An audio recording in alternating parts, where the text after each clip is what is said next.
Kosgei, KT News katika kaunti ya Uasin Gishu.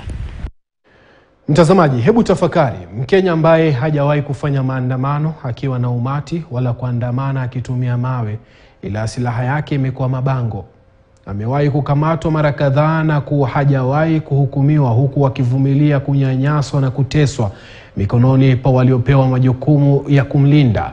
Leo tunatathmini Mkenya kwa jina Julius Kamau, jamaa aliyejifunga minyororo katikati mwa jiji la Nairobi kuandamana akilalamikia gharama ya juu ya maisha. Mwanahabari mwenza Ode Francis anakuletea makala ya shujaa wa maandamano.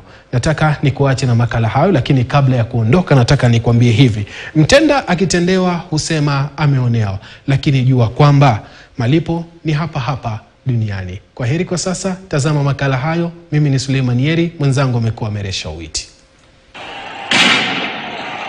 Kwa mara ya pili katika muda wa chini ya wiki moja, maandamano yalizuka Nairobi na miji mingine nchini Kenya na kusababisha biashara kusimama na uharibifu wa mali.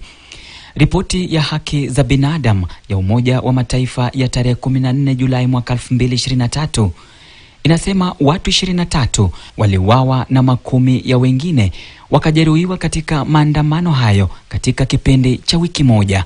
Not to kill them, not to beat them, not to intimidate them, not to make them live in fear. No. Wengi wamemuona katikati mwa jiji la Nairobi, wakati mwingine wakimdhania kuwa yeye ni mwenda wazimu, lakini hapana. Julius Kamau, mwenye umri wa miaka 45, anaamini kuwa anaweza kukomboa Kenya licha ya changamoto zilizopo.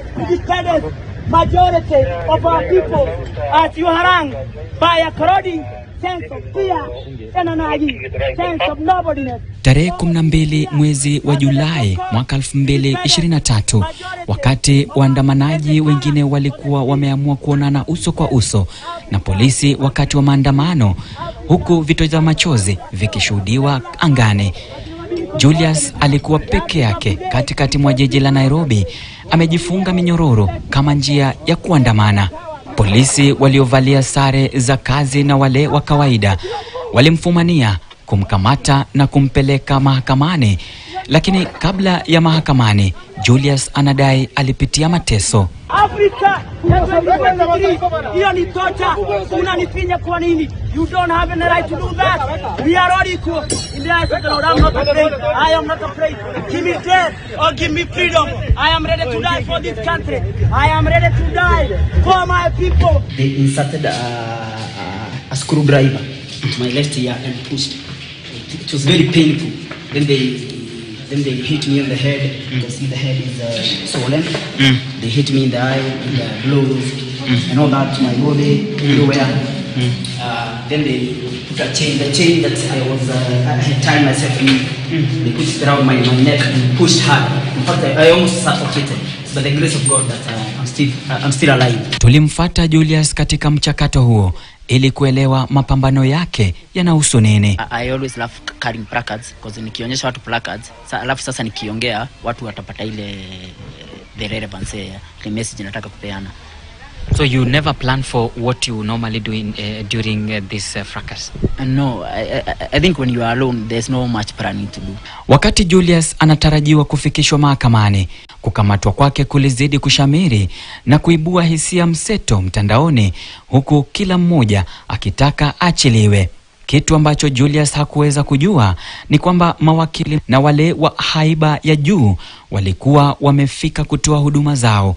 Mmoja wao ni wakili mashuhuri Gitobu Imanyara na Lempa Suyanka pamoja na Otieno Aluoka, ambaye amekuwa akimwakilisha katika kesi zake tangu mwaka 2019. We even have a case of 1043 of 2019, yes, where the same prosecutor and the police had arrested him and preferred similar charges, and for 2 years he attended court, and because the prosecution could not sustain that case, they withdrew it under section 87. Because anyone who lives in Kenya will have seen Rufus Kamau chained alone on a street and not being violent. So now to come and mix his name with several others and cheat Kenyans that he was participating in an unlawful assembly is actually to undermine even the very concept of administration of justice. And it's something that we need to speak out about. And that is the reason I felt I needed to come and be in solidarity with them. Mahakamani, afisi ya mkurugenzi wa mashtaka ya umma pamoja na afisa wa uchunguzi wakaondoa mashtaka dhidi ya Julius. In the circumstances,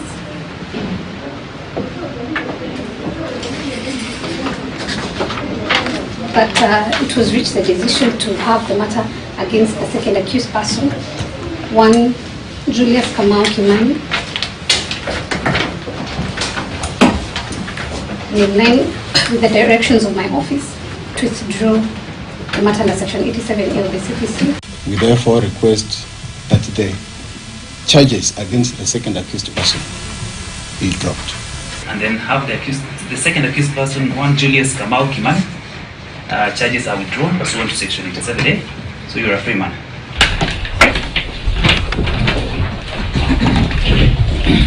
Naam, nimeweza kupata nafasi ama fursa ya kuweza kukaa katika kikao katika majengo haya ya mahakama ya Milimani kuweza kumsikiza jaji ambaye alikuwa anasikiza kesi yake Julius Kamau, na ameweza kumwachilia. Kwa sasa tunajaribu kuangalia ni vipi ameweza kujitoa na kujinasua katika majengo haya na kuwa mtu ambaye sasa hana hatia yoyote kwa yale ambayo alikuwa ameyatekeleza wakati wa maandamano ya Jumatano. Tunaandamana naye hadi nyumbani tuweze kujua maisha yake yako vipi. Baada ya Julius kuachiliwa, nilitembea naye hadi nyumbani kwake akiwa na wenzake wawili. Mimi hoka in the CBD. Hii kazi ya kusumbuana na serikali niseme nilianza back, I don't know, it was 2015 or it was 2017 there, 2016 to 2017. Back then nilikuwa Ngara, nafanya kazi Ngara ya hawking. Julius anaamini kuwa umaskini ni utumwa wa siku za sasa. You don't fear that one day you might find yourself into what Julius amejipata?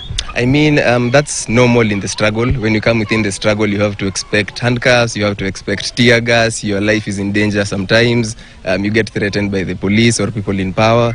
But it doesn't stop you. Like we always seeing that when we lose our fear, they lose their power. And that's something that really motivates me, and I keep on advocating for that. When we lose our fear, they lose their power. Let's say I'm angry and bitter with this system. I'm always angry and bitter because of seeing these people taking advantage of our ignorance of the masses.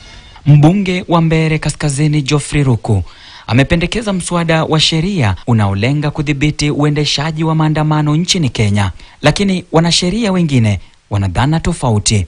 For us to have politicians in future who will not destroy our infrastructure, and if they do, they pay for the destruction.